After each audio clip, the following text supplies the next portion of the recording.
नमस्कार मेरे प्रिय भाइयों और बहनों। आज हम अपने आप को आधुनिक युग के प्रगतिशील वैज्ञानिक युग के मॉडर्नाइज्ड व्यक्ति समझते हैं। आज लोगों की जो रहने की जो घर है और पहनने के लिए जो कपड़ा है, पढ़ने के लिए स्कूल्स, कॉलेजेस, इंस्टीट्यूशन की कमी नहीं है और बहुत ही हाई टेक एजुकेशन हमारे बच्चे, हमारे जनरेशन, यंग जनरेशन ले रहे हैं और भौतिक विज्ञान बहुत ही आगे बढ़ चुका है। फिर भी मानव जाति मजहबी कुचक्र से बच नहीं पाए हैं, मजहबी अंधविश्वास, कुसंस्कारों से मुक्त नहीं हो पा रहे हैं। क्या आप जानते हैं इसका कारण क्या है? आज भी कई जगह नरबलि चढ़ाए जा रहे हैं। आज भी धर्म के नाम पर न जाने कितने पशुओं का हत्या किया जा रहा है हर आए दिन। आखिर में मनुष्य को अपने धर्म पालन करने के लिए इस निरीह अबला पशुओं को हत्या करने की क्यों जरूरत पड़ जाती है? जितने मजहब बने हैं सब का टारगेट पशु ही होते हैं। कोई सुअर को बलि चढ़ाते हैं, कोई बकरे को बलि चढ़ाते हैं, कोई भैंस को बलि चढ़ाता है, कोई गाय को बलि चढ़ाता है, कोई मुर्गा चढ़ाता है, कोई कबूतर चढ़ाता है। इस जानवरों ने, ये जो पशु है, इन्होंने मानव जाति का क्या बिगाड़ा था? और वो भी किसके नाम पर? भगवान को खुश करने के लिए, ईश्वर को खुश करने के लिए।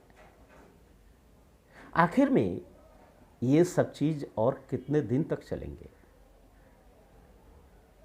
मानव जाति का जो मनीषा है, मानव जाति का बुद्धि, मानव जाति का जो अंतर्चक्षु कब खुलेगी? कब मनुष्य बुद्धि, विवेक, युक्ति और विज्ञान के पथ पे चलेंगे? एक चीज तो आप हमेशा याद रखना चाहिए, जहां पर बुद्धि, विवेक, युक्ति का प्रयोग होता है, वहाँ पर अंधकार अर्थात तमसा या तामसिकता या अंधविश्वास नहीं रह सकता है। और जो भी मनुष्य के क्रियाकलाप, एक्टिविटीज़ बुद्धि वर्जित, युक्ति वर्जित, विज्ञान वर्जित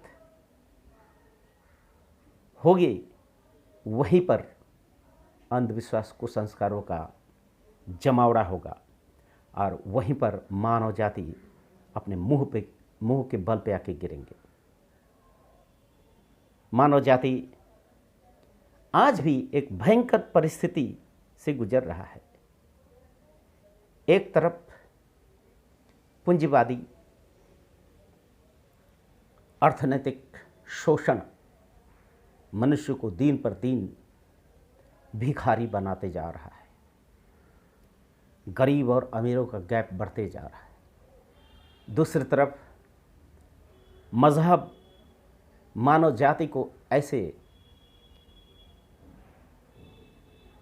एक परिस्थितियां बना दिया है कि कभी भी विश्व युद्ध हो सकता है। आज विश्व युद्ध की जो परिस्थितियां हमारे सर पे मंडरा रही हैं, ये मजहब के कारण ही है। आज पूरे वर्ल्ड ध्रुवीकृत हो रहा है, ध्रुवीकरण हो रहा है।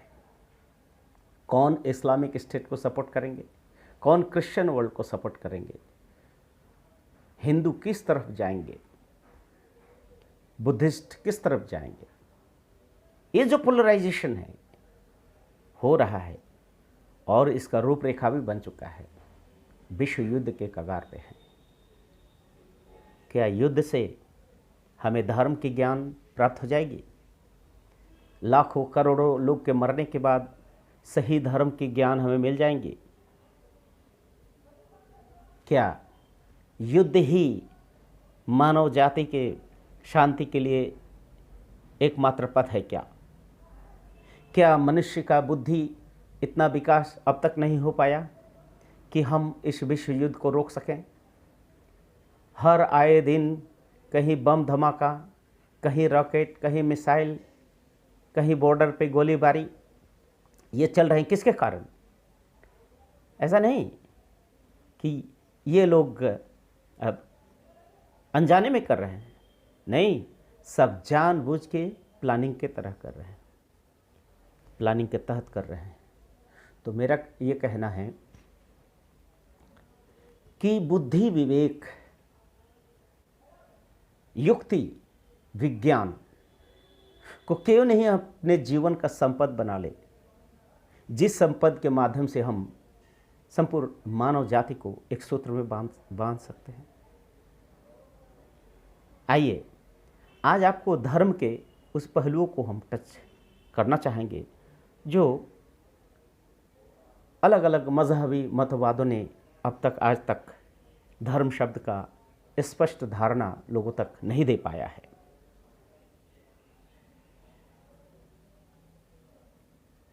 धर्म को समझने के लिए बहुत ज़्यादा बुद्धि खपाने की ज़रूरत नहीं है। हम लोग सबको अक्षरिक ज्ञान तो होगा ही, थोड़ा सा लिटरेरी नॉलेज जिसको कहते हैं, अक्षर ज्ञान, वस्तु ज्ञान, वास्तविक ज्ञान। जैसे आप जानते ही हैं कि भौतिक विज्ञान, रसायन विज्ञान में भी धर्म पढ़ाया जाता है। भौतिक विज्ञान में वस्तुओं का धर्म क्या है, मैटर का धर्म क्या है। जैसे जानते हैं अलग अलग मैटर है, 5 ही तो मैटर है ना। मैटर के 5 स्वरूप है, वो है छित जल पावक गगन समीरा। छित जल पावक गगन समीरा, ये मैटर का 5 स्तर है। छित माने सॉलिड फैक्टर हुआ, उसके बाद जल तो जानते हैं, लिक्विड फैक्टर को बोलते जल। उसके बाद अग्नि, इग्नियस फैक्टर है। उसके बाद एरियल मतलब वायु तत्व है, और 5वां है आकाश तत्व। ये मैटर का ही अलग अलग फॉर्म है, ये मैटर का ही अलग अलग रूप है। इसके तरंग दैर्घ्यता के कम या ज़्यादा कारण ये मैटर के 5 स्वरूप बने हैं। सभी देखिए कि 5 मैटर का अलग अलग प्रॉपर्टीज़ है, अलग अलग धर्म है, अपना अपना कैरेक्टरिस्टिक्स है, अपना अपना विशिष्टताएं या विशेषताएं हैं। केमिस्ट्री में भी अलग अलग एलिमेंट्स के अलग अलग प्रॉपर्टीज़ है, धर्म है, कैरेक्टरिस्टिक्स है। हम लोग को पढ़ाया जाता है। और ये जो भौतिक विज्ञान है या रसायन विज्ञान है, इसमें जो कैरेक्टरिस्टिक्स या प्रॉपर्टीज़ को पढ़ाया जाता है इसके गुणों को देखकर, और ये गुण इनके अस्तित्व रक्षा करने वाले गुण हैं, आइडेंटिफाइंग कैरेक्टरिस्टिक्स है। हर वस्तु में अपना अपना आइडेंटिफाइंग अर्थात परिचय वहन करने वाली जो विशेषताएं हैं। और देखा जाता है उन वस्तु में से उस जो डिटरमाइनिंग जो कैरेक्टर है उसको हटा देने से वस्तु का ही स्वरूप परिवर्तन हो जाता है। हर वस्तु में, हर सत्ता में एक ऐसा गुण है, विशेष गुण है, जिसके कारण उस सत्ता का नामकरण होता है। हर वस्तु का। केमिस्ट्री में hydrogen, helium, nitrogen, carbon, oxygen, ये जितने भी है सबका देखिए अलग अलग प्रॉपर्टीज़ है, अलग अलग धर्म है। जैसे भौतिक विज्ञान के 5, ये तो मैं बताया ही। फिर पशुओं में भी देखेंगे, पशुओं का भी कुछ कॉमन कैरेक्टरिस्टिक्स हैं, कॉमन प्रॉपर्टीज़ हैं, जो नहीं रहने से वो पशु नहीं कहलाएगा, वो पेड़ पौधे जैसे बन जाएंगे। पेड़ पौधे मूव नहीं करते, एक ही जगह स्थिर रहते हैं। लेकिन जो जानवर है, पेड़ पौधे का भी अपना प्रॉपर्टीज़ है। जानते ही हैं कि सभी पेड़ पौधे में फोटोसिंथेसिस की क्रियाएं होती है, प्रकाश संश्लेषण की क्रियाएं होती हैं। ठीक उसी तरह से आप देखेंगे कि जानवरों में भी जानवर मूव करते हैं, एक जगह से दूसरी जगह मूव करते हैं अपने अस्तित्व की रक्षा के लिए। उस जानवरों का भी कुछ कॉमन धर्म है, एक साधारण धर्म है, विशेष धर्म है। वो है क्या है? हर जानवर में 4 चीज़ें होती हैं: आहार, निद्रा और भय मैथुन। Food, sex, sleep and fear, ये 5 कॉमन चीज़ें हैं, हर जानवर में होता है। ठीक देखेंगे, ये जो क्वालिटीज़ को, इस कैरेक्टरिस्टिक्स को, इस विशेष गुण धर्म को अगर उससे हटा दिया जाए तो फिर जानवर रह नहीं जाएगा। पौधे में से अगर प्रकाश संश्लेषण की क्रिया को हटा देते हैं तो पौधे पौधे नहीं रह जाएंगे। हाइड्रोजन को स्वयंक्रिय जो ज्वलनशील तत्व, उसमें वो गुण को हटा देने से हाइड्रोजन नहीं रह जाएगा। ऑक्सीजन जलाने में मदद करता है, उसमें वो जलाने में सहायक करने वाली जो गुण है उसको हटा देने से वो ऑक्सीजन नहीं रह जाएगा।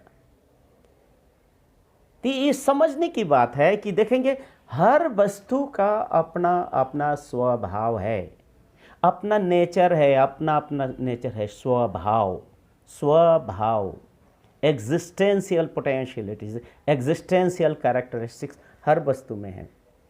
ठीक उसी तरह से आपको मनुष्य में भी, मनुष्य मानव जाति के बारे में बोल रहे हैं। मनुष्य सिर्फ एक व्यक्ति या 2 व्यक्ति, 3 व्यक्ति नहीं, मानव जाति, ह्यूमन रेस। ह्यूमन रेस का भी एक विशेष गुण है, एक विशेष गुण धर्म है, एक विशेष स्वभाव है, और वो अपने स्वभाव के अनुसार ही चल रहे हैं। और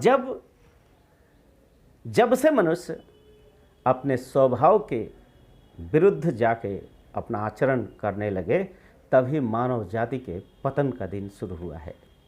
मानव जाति में बिखराव शुरू हुआ है, मानव जाति टुकड़ों में बट गए हैं। लेकिन जब मनुष्य स्वाभाविकता को स्वीकार किया है,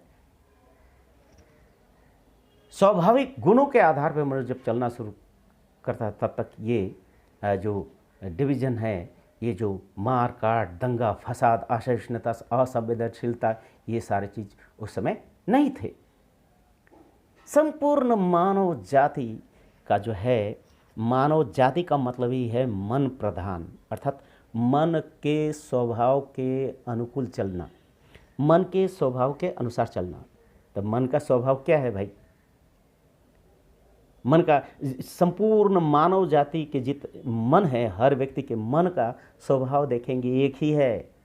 मन का स्वभाव अलग नहीं होता है। ये अमेज़न के फॉरेस्ट के मनुष्य हो, अमेरिका को हो, या भारत का हो, या जापान का हो, इस ग्रह, पृथ्वी रूपी ग्रह में जो भी मनुष्य है, हर इंसान की एक साइकोलॉजी है। वो क्या है? वो कुछ भी करते हैं, अच्छा हो या बुरा हो, उसके पीछे एक ही इंटेंशन होता है। वो इंटेंशन है सुख की प्राप्ति, अर्थात कुछ भी करेंगे सुख पाने के लिए ही करते हैं। कोई भी इंसान दुख पाने के लिए कोई कर्म करते हैं क्या? कोई भी इंसान का दुखी रहना चाहता है क्या?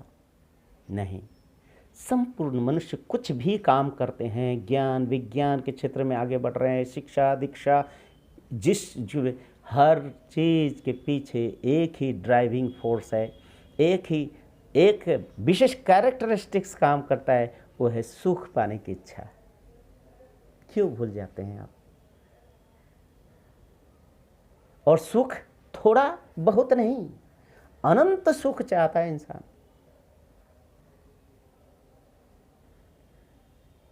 इसलिए तो दर्शन शास्त्र में ये कहा गया है, सुखम वांछति जीवः, जीव जो है सुख को ही चाहता है। दर्शन शास्त्र में यही कहा गया है कि नाल पे सुखम अस्ति, माने थोड़े चीजों से संतुष्ट नहीं होती है। इंसान अनंत सुख को पाना चाहता है, स्थायी सुख को पाना चाहता है, परमानेंट सुख को पाना चाहता है, इटरनल पीस पाना चाहता है। इटरनल माने शाश्वत, जो कभी ना खत्म होने वाला सुख चाहता है। हर कर्म के पीछे एक ही इंटेंशन रहता है, क्योंकि मनुष्य का मन उस शाश्वत सत्ता के खोज में है। यही शाश्वत सत्ता के खोज करना ही मनुष्य मन का स्वभाव है, नेचर है, स्वभाव है। और शाश्वत कौन है? इटरनल कौन है? इटर्निटी कौन है?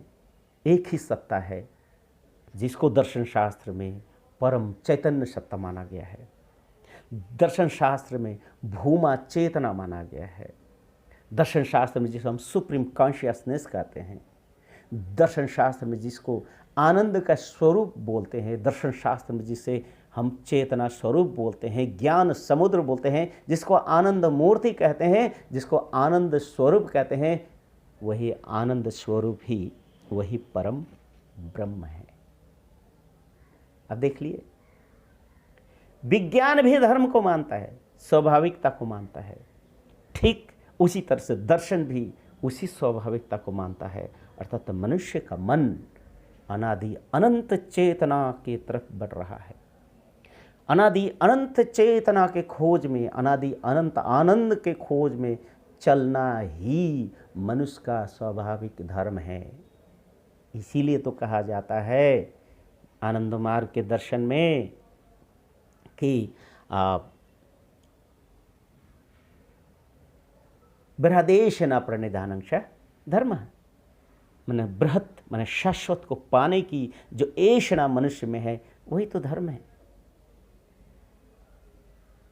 वही मनुष्य चाहता है। किंतु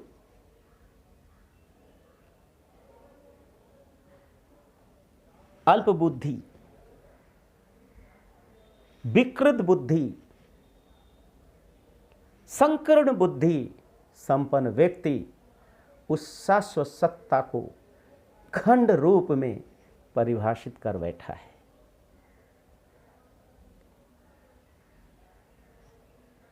नश्वर वस्तु को ही शाश्वत मान के लोगों के सामने प्रस्तुत किया है।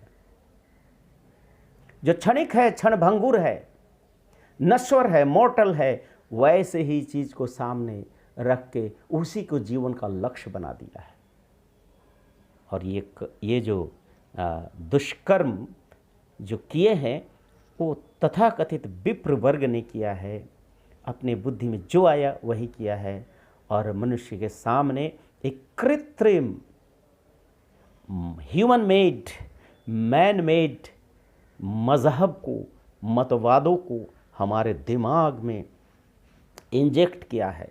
अलग अलग शास्त्रों के माध्यम से, अलग अलग किताबों के माध्यम से, अलग अलग कहानियों के माध्यम से, अलग अलग इंस्टीट्यूशन के माध्यम से हमारे दिमाग में एक ही चीज़ हजारों साल से एक ही चीज़ बढ़ते रहा है।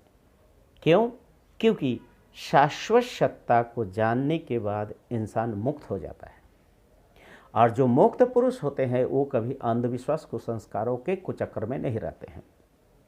लेकिन तथाकथित कुटिल बुद्धि संपन्न व्यक्ति ये कि उस शाश्वत सत्ता को अलग कर दिया और शाश्वत को ही नश्वर में पाने का जो है, नश्वर के अंदर खोजने का पथ, उसी को कहते हैं मजहब। वही है हिंदू, मुस्लिम, सिख, ईसाई, अलग अलग नाम के हजारों मजहब बना के लोगों के सामने बना दिया है। उनको रहने के लिए जगह दे दिया है, उनको पाने के लिए शॉर्टकट रास्ता भी अपना दिया है। उनको पाना नहीं है, उनसे नाम, यश, कीर्ति, धन, संपत्ति बीवी बच्चा अपना सुरक्षा का भीख मांगते रहो, यही हमें सिखाया है। मंदिरों में जाना, मस्जिदों में जाना, गिरजाओं में जाकर यही ना चाहते हैं कि हमारी सुरक्षा करो, हे परमपिता हमारी सुरक्षा करो, हमारी बुद्धि दो, हमें ज्ञान दो, हमें शत्रुओं से बचाओ। कौन है तुम्हारा शत्रु? तुम्हारे अंदर में छुपा तुम्हारा शत्रु, उसको तो नाश करने का तुम्हें कुवत नहीं है। तुम किसको जो तुम्हारा शत्रु कभी था ही नहीं, उसे तुम अपना शत्रु बना बैठे हो। मानव जाति तो सब एक दूसरे के दोस्त हैं, सब अपने मित्र हैं, परिवार के सदस्य हैं। मानव जाति में जहर घोलने वाले ये मजहबी कुचक्री लोग तो क्या हैं? इसलिए धर्म जो है मजहब नहीं है, धर्म आध्यात्मिकता है, और आध्यात्मिकता सिर्फ आत्मा से जुड़ा हुआ, अंतरात्मा से जुड़ा हुआ चीज़ है। अपने स्वयं को जानना, आत्मा को जानना, यही आध्यात्मिकता है, यही मनुष्य का धर्म है। इसी में मनुष्य को अनंत आनंद की प्राप्ति संभव हो सकता है। यही धर्म है। ये तो धर्म की परिभाषा हुई। रही बात धर्म का जो व्यवहारिक जो रूप है वो क्या होगा? धर्म का व्यवहारिक अंश क्या है? व्यवहारिक पथ, जिस पथ का अनुसरण करके, जिस राह को पकड़ते हुए चलते हुए इंसान अपने परम लक्ष्य तक पहुंचेगा, लाइफ डिवाइनी तक पहुंचेगा, वो पथ कितना है? वो भी एक ही पथ है, उस पथ को भी अलग बना दिया। नाना मुनि नाना पति बोल दिया है। अलग अलग मुनियों का अलग अलग मत है, अलग अलग पथ है। लेकिन फैक्ट ये है कि नाना मुनि, अलग अलग मुनियों के अलग अलग पथ कभी चरम लक्ष्य तक नहीं पहुंचा सकता। चरम लक्ष्य तक पहुंचाने के लिए एक ही तो मार्ग है, वो है प्रेम मार्ग, वो है भक्ति मार्ग। और ये भक्ति की प्राप्ति एक सिस्टमेटिक ढंग से चलने से ही होता है। एक अनुशासित जीवन शैली से इंसान उस परम भक्ति को, प्रेम स्वरूप को जागृत कर सकता है। और वो क्या जानते हैं? वही है योग। योग ही एकमात्र मार्ग है। योग एक आध्यात्मिक विज्ञान है। ये विज्ञान सभी विज्ञान का जन्मदाता है। योग एक विज्ञान है जिस विज्ञान में मनुष्य के जीवन के सारे रहस्य छुपे हुए हैं। योग एक ऐसी विज्ञान है जिस विज्ञान से संपूर्ण जीवन के मानव जाति के सारे समस्याओं का निदान हो सकता है योग के माध्यम से। क्योंकि मनुष्य का मन ही आतंक, मतवाद, जंग, अशुभ कर्म करने का स्रोत सिर्फ मन है। और शुभ, विवेकशील, बोधि, प्रेम, वैराग्य का पथ भी मन ही है। इसीलिए इस मन को संयमित करने का, इस मन को नियंत्रण करने का जो व्यवहारिक, जो प्रैक्टिकल एस्पेक्ट है, जो मेथोडोलॉजी है, जो सिस्टम है, उस सिस्टम को ही योग नाम से हम जानते हैं। और योग का पालन करना ही सही मायने में शाश्वत सनातन धर्म को पालन करना होता है। योग का मतलब वर्तमान समय में योग के नाम पे चल रहे उस व्यवसाय के बारे में नहीं कह रहा हूँ। योग एक विज्ञान है जिसको अभ्यास के कारण, नियमित अभ्यास के कारण, मेथोडिकल थिंकिंग के माध्यम से, कंसंट्रेटेड एंड मेथोडिकल थिंकिंग का जो प्रोसेस है वही योग है, जिसके माध्यम से मनुष्य अपने इंद्रियों पे, अपने चिंताओं पे, अपने बुद्धि पे, अपने विचारों पे, हर चीज़ पे नियंत्रण करते हुए एक मन को फोकस करके एक बिंदु पे लाके परम चेतना की ओर प्रधावित कर सकता है, प्रवाहित कर सकता है, डायरेक्ट कर सकता है, चैनलाइज कर सकता है। यम, नियम, आसन, प्राणायाम, प्रत्याहार, धारणा, ध्यान, समाधि, यही योग के अंग है, व्यवहारिक अंग है। आनंद मार्ग प्रचारक संघ इस योग को अभ्यास करते हैं, अष्टांग योग को साथ में रखे हैं, लेकिन इसमें और बहुत सारे चीज़ों को जोड़ के मॉडिफाई करके मानव जाति के लिए, मानव जाति के उत्थान के लिए एक नया रास्ता दिया है। आनंद मार्ग का योग का नाम है आनंद मार्ग योग। इसको कह सकते हैं राजाधिराज योग। ये राज योग नहीं, राजाधिराज योग, अर्थात वही एकमात्र योग है। योग के माध्यम से मनुष्य अपने शरीर, मन और आत्मा तीनों को एक साथ एक लाइन में रख के उस आत्मिक ज्ञान को प्राप्त कर सकता है। और जब मनुष्य एक लक्ष्य की तरफ एक साथ व्यक्तिगत रूप में और सामूहिक रूप में आगे बढ़ते रहेंगे, तभी मनुष्य सारे समस्याओं, मनुष्य के जितने भी समस्याएं हैं, इसका समाधान अपने आप स्वतः हो जाएंगे। क्योंकि सुख और दुख दोनों का कारण ये मन ही है। इसलिए मन को आनंद स्रोत में बहा देना है, आनंद के स्रोत के साथ जोड़ देना है। और जोड़ने का जो प्रक्रिया है वही अध्यात्म विज्ञान है, वही धर्म विज्ञान है, वही मानव जाति का एकमात्र लक्ष्य है। इसलिए मजहबी कुचक्रों से निकल के हमें व्यवहारिक, विज्ञान सम्मत, युक्ति सम्मत जो पथ है वही है योग साधना, वही है एकमात्र धर्म साधना। उसको करते ही मनुष्य संपूर्ण विश्व में शांति स्थापित कर सकता है, स्वर्ग राज अर्थात राम राज को स्थापित कर सकता है। धन्यवाद, नमस्कार।